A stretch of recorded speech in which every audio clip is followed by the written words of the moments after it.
Bleed.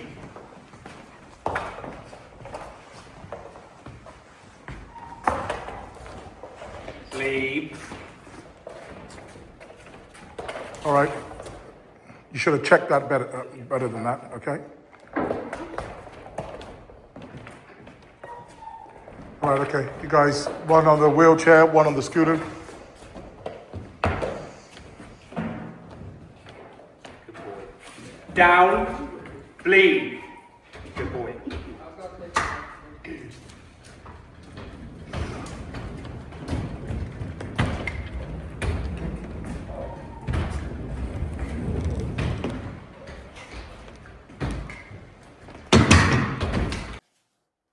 Looks like great control, right? Who would believe that just a few weeks before this video clip, this dog was acting like an absolute psychopath? You wouldn't believe it, right? And that's why it's so important that you work with trainers that understand balanced training and especially understand the importance of compulsion.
Sit!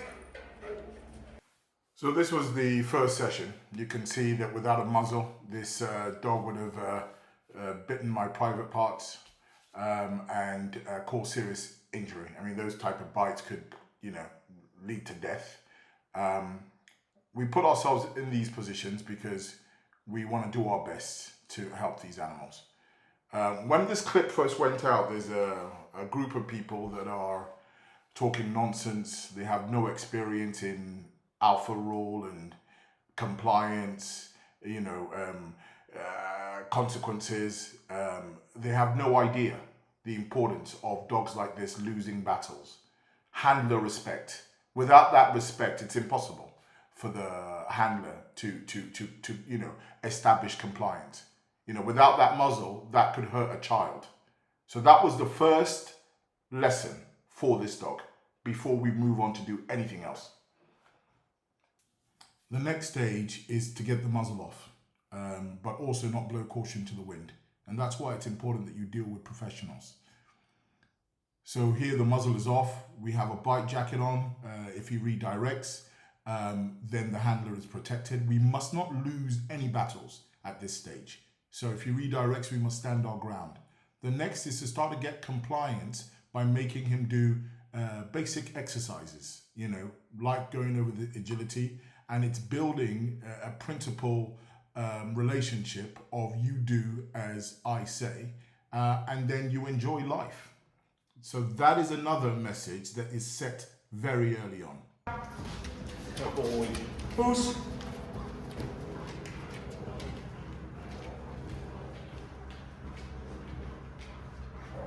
Foos. Down. Bleed. This dog had dual reactivity, which made things, doubly hard and doubly risky. So obviously reactive to other dogs. At the end of the leash is a human, reactive to humans. it's you know, a recipe for disaster. So we must first of all start to condition this dog's behavior in a controlled environment with controlled risks. Again, the e-collar comes into play. Basic obedience is critically important. Proofing the obedience is important. And the canine relationship in a structured environment is important. The next stage now is for us to expose the canine to porous environments with increased stimulus. And with those increased stimulus, we are still asking for compliance, absolute consistency of compliance, and we proof it. So we've got, you know, the flock guardians as a stimulus. The dog is in a down state and must maintain the down state. You notice he tried to creep up from the down. The handler verbally reinforced the behavior request, and the behavior remains well established. Down. Bleed.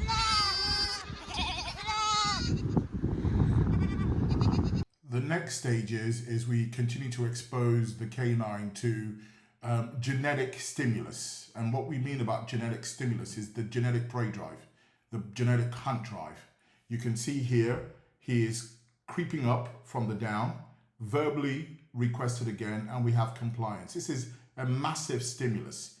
We have unique USPs within our businesses. As a turnkey solution, the resources that we have within the group of businesses allows us to have a greater influence on success. You know, other training academies haven't got access to goats and other stimuluses. These principal exposure and proofing opportunities allows us to establish the absolute truth in control. The power of the e-collar. So in for reactivity. Go in. Down him firmly and bleed him. Down. Bleed him, Bleed. drop your line and walk Bleed. away. Reinforce that. You've got all these turkeys here. Reinforce your bleed.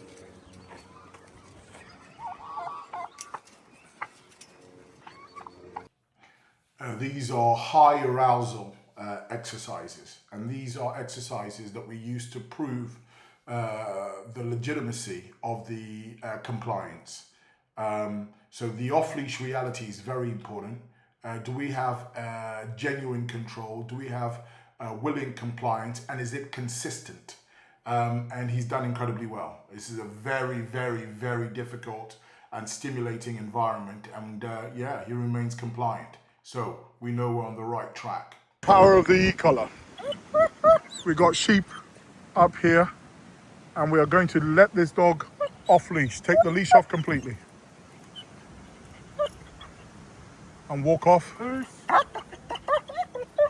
And we keep him in foos right throughout.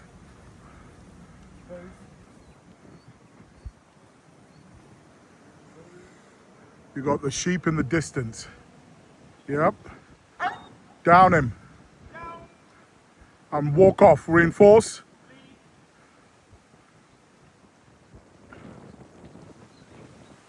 This is the sheep.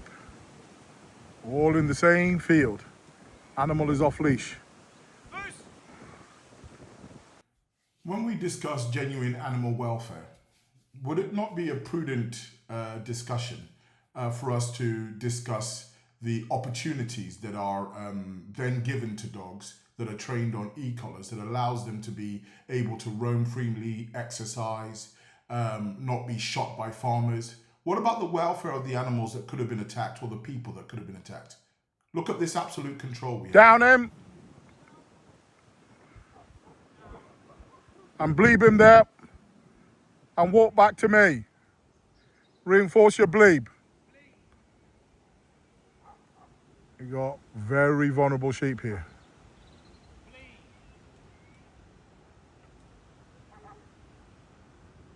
Don't look back, look at me, look at the camera. Call him into foos. Don't look back.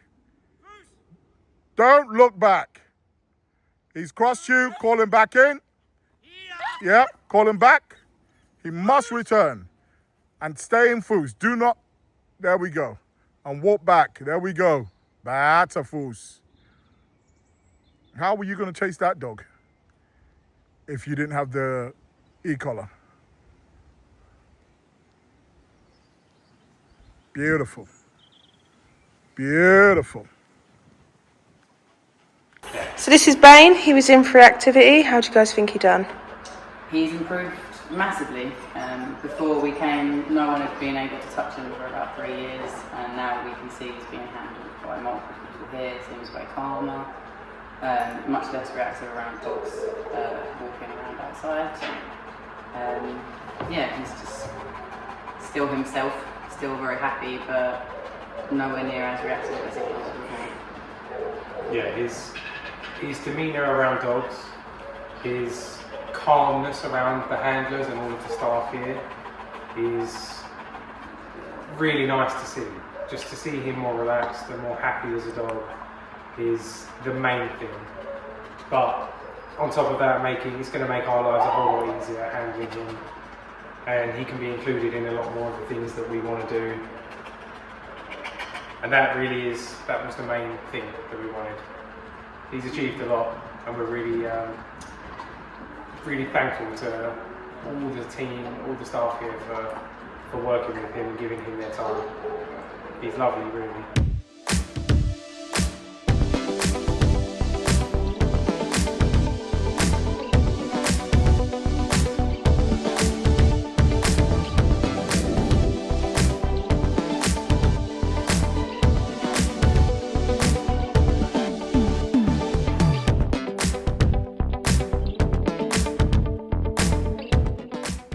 We only use human grade products for our fantastic food. You can see the truth from the peas, the carrots, the raspberries, the strawberries, the free range eggs. Simply delicious.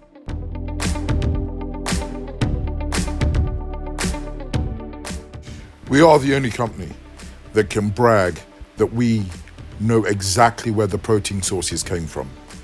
The reason for that is we are the owners of Stanhope Farm. We produce our own protein sources.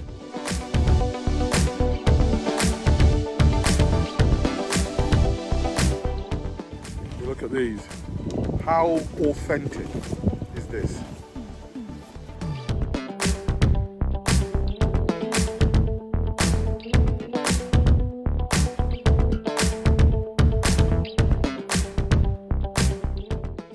Organic lamb and mutton, free range, happy, healthy.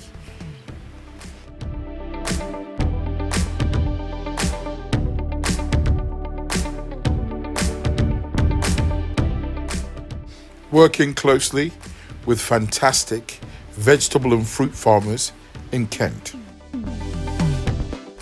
With over 25 years dedicated to canine husbandry, I am proud, I am delighted to present Uncle Benji's Raw with the highest ingredient profiles in this country. Highly delicious, highly digestible, full of nutrition. We offer a money-back guarantee. Order today at poochdvd.com.